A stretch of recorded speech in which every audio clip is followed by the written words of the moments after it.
Welcome to First Reading, the Old Testament Lectionary podcast. I'm Rachel Wren, Assistant Professor of Biblical Studies at Trinity Lutheran Seminary at Capital University. And I'm Tim McNinch, Assistant Professor of Hebrew Bible at Christian Theological Seminary. Our delightful co-host Rosie is off for the week, but you still got us. Yeah, lucky you. Rachel's up to bring you preaching tips for the second week of Advent, which falls on December 4th, 2022. Rachel, where are you going to take us? Well, I'm going to start with this Isaiah 11 text. This is just a beautiful text. It starts out with that line, "A shoot shall come out from the stump of Jesse, and a branch shall grow out of its roots." We love this text, right? I mean, for Christians, this is just a classic Advent text. And this summer, I actually got to see this text in action, if you will. Full disclosure, this little blurb is going to come from a talk I did at Trinity on Trinity Days in September. In that time, I actually referenced a song too. So if you want to Google that and look it up and actually get to see and hear that song, you can. But for the rest of this is pretty much all you need to hear. Isn't every day Trinity Day at Trinity Every Seminary? day should be, exactly. Back to the text at hand and my description that I got to see this text this summer. So this summer, my family and I were traveling to Washington State for a friend's wedding. And we stayed in this little hotel that was plopped down right in the middle of the forest, a little north of Seattle. And as we were going about our business the next day, I twice saw a tree growing out of a stump. No kidding. Yeah, I really did. And both times I had to stop and marvel at it.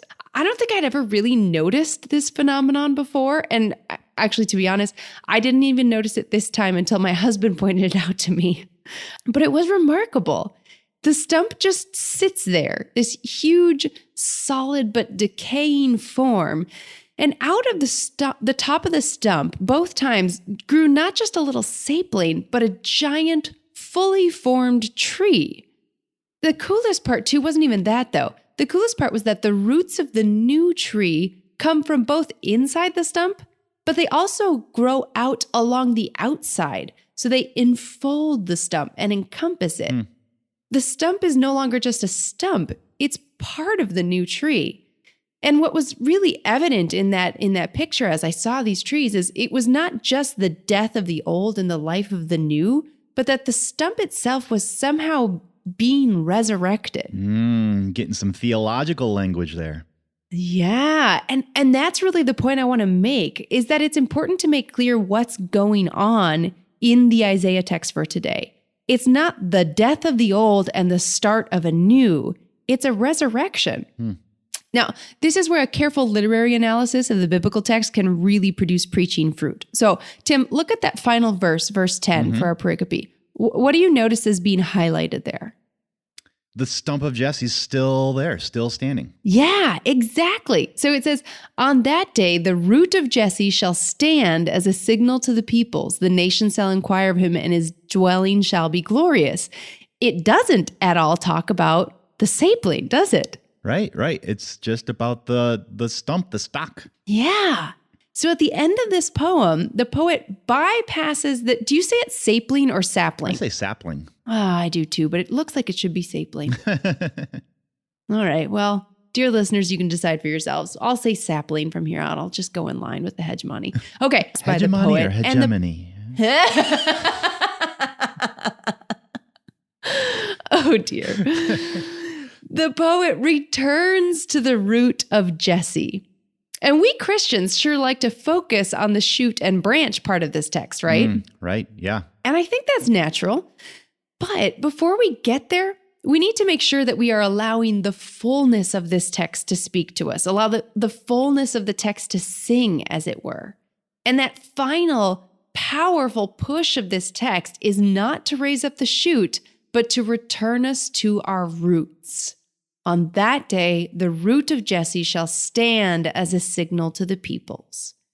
So what might it look like to have a sermon this Advent about us being returned to our roots? And here's where you can even expand this idea of roots even beyond your family and family system.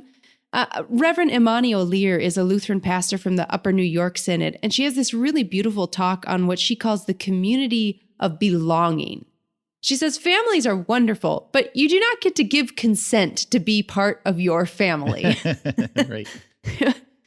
A community of belonging, according to O'Lear, however, is one that you consent to be part of. You don't necessarily share the same DNA.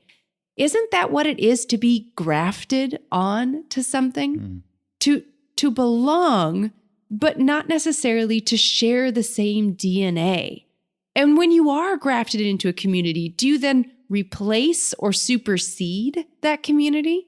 Do you see where I'm going with this here, Tim? Yeah, you're pulling a Tyler Mayfield, right? Right. What we Christians forget is that we've been grafted into the community. We don't replace the community of Judaism. And nowhere is this failure of memory more apparent than in the way that we tend to use these Isaiah texts during Advent. Exactly. Mayfield did this in his great book from 2020 called Unto Us a Child is Born, Isaiah, Advent, and Our Jewish Neighbors. And what he does there is he helps us uncover the ways that we are using Isaiah not as a grafted member of a community of belonging, but as, a supersessionist. When we use Isaiah only as a springboard to get us to Jesus, we dishonor the ancient voice. And more than that, I think our sermons are weaker.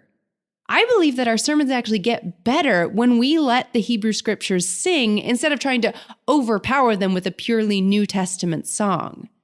That's what's so beautiful about things like compilations. You take one beautiful song, you transition to another beautiful song, and then for the wow factor, you really intertwine the two. I'm thinking of like Silent Night and Night of Silence, if you've ever heard that. Those two intertwine at the Christmas hymn. Sometimes you'll do this with like Somewhere Over the Rainbow and another song that you kind of like, oh, I enjoy that song. Oh, I enjoy that song. And it's when you put them together and the harmony starts to come in between the melody that it really gets powerful. And that's kind of the whole point I'm trying to make. This might not be the best point for making a podcast, but the point I'm trying to make is how much better it is when both songs intertwine and neither drowns out the other. So you take this Isaiah text and you just try to notice what's in this text as it stands on its own. And what Mayfield noticed in that book that I referenced earlier is that there's a vision of peace in verses 6 through 9 that has almost absolutely nothing to do with humanity. So Tim, what are some of the synonyms that we use for animals? Animals. Fantastic beasts. Beasts. Yeah, exactly. We also use that as an adjective. Beastly. You're acting really beastly, right? So tell me, Tim, who has been acting like beasts in the past, 100 years or so? Has it been the animals or the humans? You're hitting a little close to home here. Yeah, exactly. But what I'm trying to say is I don't think we're the first people in the human history to realize that irony. I think Isaiah is kind of playing with it here too. Because look at who the models are for Isaiah's scene of peace. It's the wolf, the leopard, the lion, the bear, the ox, and our old friend, the snake. And sure, this is absolutely prophetic reversal, but there's some deep irony there as well, that in this picture of beloved, harmonious community, the only humans present are a mere youth and a nursing child. It's almost as if that absence speaks louder than words, because where do you think the responsible adults are? They're off making war. Right. But God says, not here. Not here. Not on my holy mountain. They will not hurt or destroy on my holy mountain. For the earth will be full of the knowledge of the Lord, just as the waters cover the sea. And this vision of peace, this ecstasy of harmony begins not in the city, but in the wilderness. Now, it's once you've let the fullness of that Isaiah text really breathe that you then pivot in your sermon and you go to the Matthew text for today. Because the gospel lesson starts like this. In those days, John the Baptist appeared in the wilderness of Judea, proclaiming, "Repent, for the kingdom of heaven has come near." It's like, you want to know what the kingdom of heaven it looks like? It looks like a spear in the wilderness where sits the mountain of God upon which Isaiah asserts there is a vision of peace. This is the wilderness from which John the Baptist steps. And I wonder what a sermon might be like that tries to intertwine those two. Oh, that's awesome. It's so helpful not to just sort of jump to the Jesus factor, but to really listen for the voice of this text on its own terms. And this was really great, Rachel. I don't know if I had really noticed the way that it drives toward the root of Jesse at the end there. Yeah. I always think of this as that prophecy about the branch. Yeah. But really the culmination is in the root of Jesse. And it's also kind of interesting, as you were talking, it dawned on me that it's not even mentioning David by name there, but it actually goes to the root of David, which is Jesse. Oh, great point. Yeah, great point.